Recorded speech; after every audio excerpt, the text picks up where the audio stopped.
El proceso de trabajar con títeres, con titelles, es bastante más complejo de lo que yo pensaba. De hecho, ha sido como todo prueba-error. Ya había un desconocimiento por nuestra parte, por parte de la República del Lápiz y en concreto por mi parte, de cómo se trabaja con marionetas o con objetos, ¿no? Porque no solamente trabajamos con marionetas, con titelles, sino trabajamos con objetos.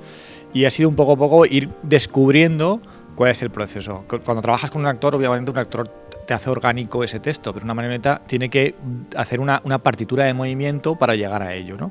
Y esas partituras de movimiento pueden ser desde más naturalistas o menos naturalistas, más abstractas, o incluso pueden ser, digamos, más surrealistas o más cómicas. Entonces ha sido un poco encontrar el lenguaje. Esta es como una primera aproximación. La verdad es que me lo he pasado muy bien. He tenido la suertísima de trabajar con dos grandes actores manipuladores, que son Elisa Matallini y Juanma Picazo, que me han ayudado muchísimo y que sin ellos no hubiera sido imposible. De hecho, desde el principio siempre pensábamos que lo interesante era trabajar con actores que hubieran manipulado y que venían con un background desde antes, porque yo era virgen en esto, ¿no?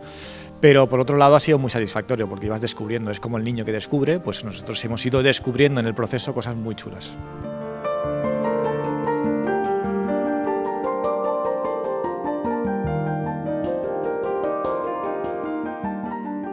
A ver, trabajar con títeres, lo que ocurre es que obviamente el títere no es orgánico, ¿no? Entonces tenemos que buscar un proceso en el que ese movimiento sea un movimiento en el que obviamente el manipulador le pueda llevar, ¿no? Eso a mí me ha costado entenderlo, porque con un actor cuando hablas le hablas de tú, a un títere no, para bien y para mal.